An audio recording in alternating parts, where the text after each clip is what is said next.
but I think they call this love.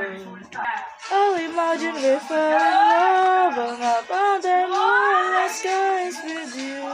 I think I'll picture you with the waves, the ocean's colors on your face.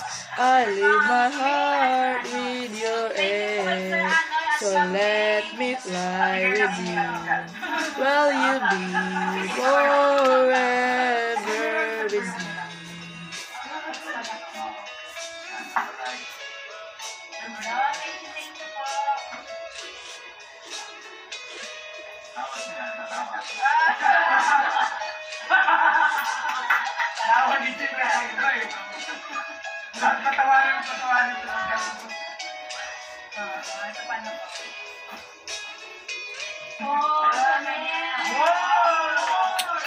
So dapat simple girl lang tayo ngayon. My love will always stay by you. I'll keep it safe, so don't you worry a thing. I'll tell you I love you more. It's stuck with you forever, so promise don't let it go. I'll trust the universe will always bring me to you.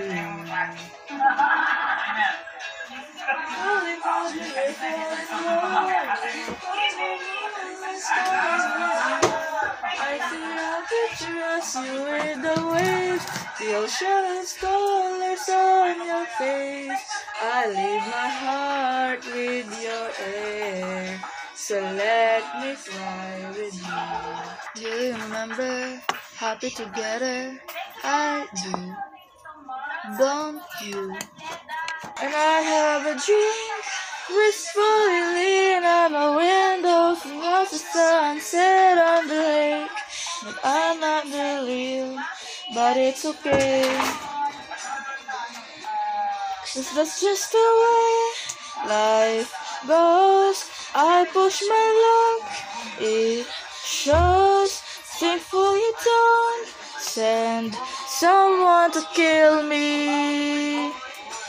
I love you, I'm sorry. You were the best, but you were the worst. As sick as it sounds, I loved you first. I was a dick, it is what it is. A habit to kick the age of curse. I tend to laugh whenever I'm sad. Instead of crash, it's actually worse. Making amends, this shit never ends. No, none. Wrong again, the way life goes. Hi everyone, welcome back to my channel. It's me, Ruby Linda.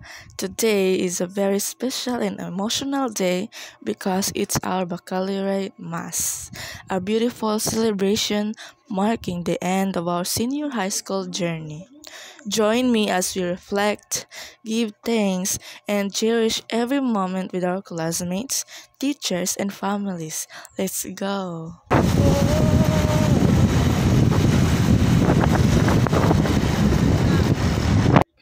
Alright guys, as you can see, Janice and I are on our way to the church, riding a motorcycle off to our baccalaureate mass.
Yep, I got my sublime on already because it's a must.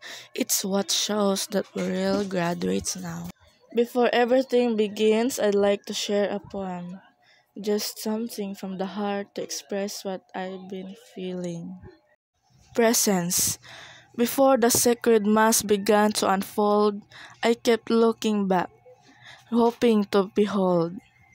Not your face, not your smile, just your trace. Yet somehow, I felt you in that space. I stood up straighter, my posture tight, not just to show respect or reverent mind, but because your presence, though unseen, wrapped around me, soft and serene. No words were spoken, no glances exchanged, but my soul quietly felt rearranged. When it came time to say, "Peace be with you," I meant it deeply, because I felt peace too. Kneeling, I loved. A prayer poem for me. I knelt not just for the ritual, but because my soul grew small, humbled by a glance, a presence I didn't expect to see at all. With folded hands and trembling chest, I whispered things through quiet tears. For a second, he was there, and in that second, you felt near. Lord, you saw my silent cries. You heard what I could never say. You knew how much I missed him, yet gave him to me, if only for today. He didn't speak, he didn't know, but my heart felt seen, felt full. You reminded me I'm not alone, even when the ache is dull.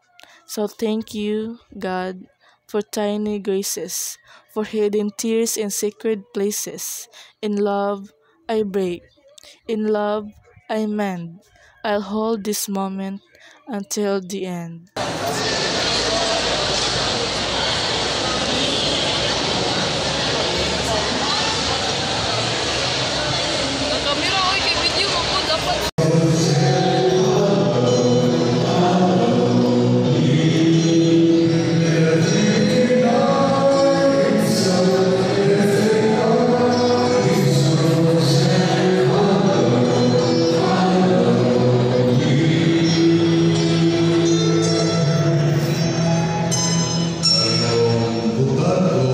Let's give a big round of applause for our veterans.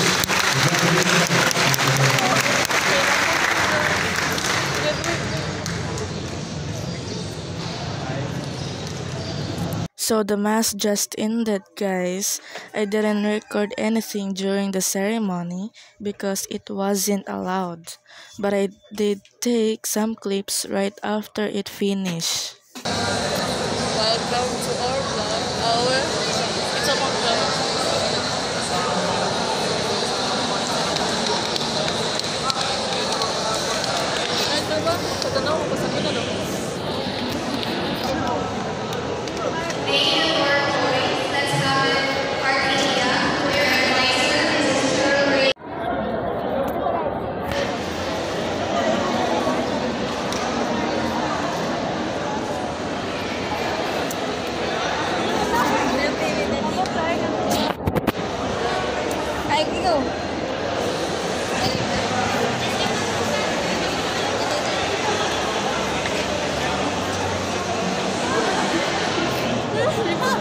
Video.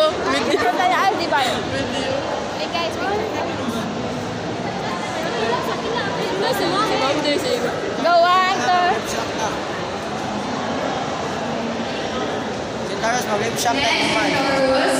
Advisor Mrs.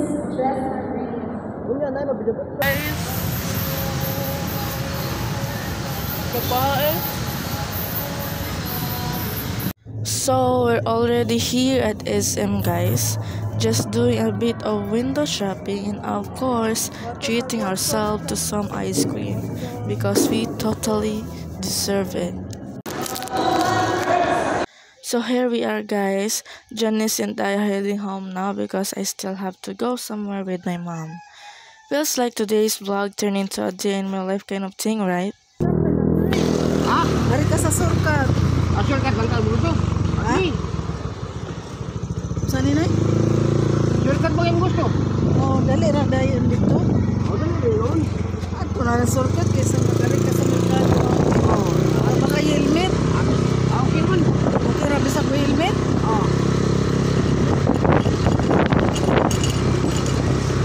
Lusot pa si Di ay dayon.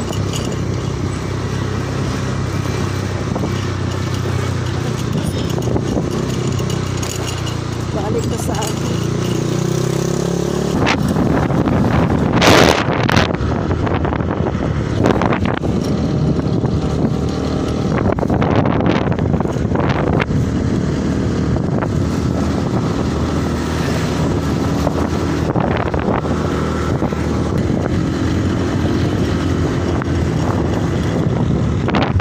So right now, we're on our way to CCTI to get my result checked.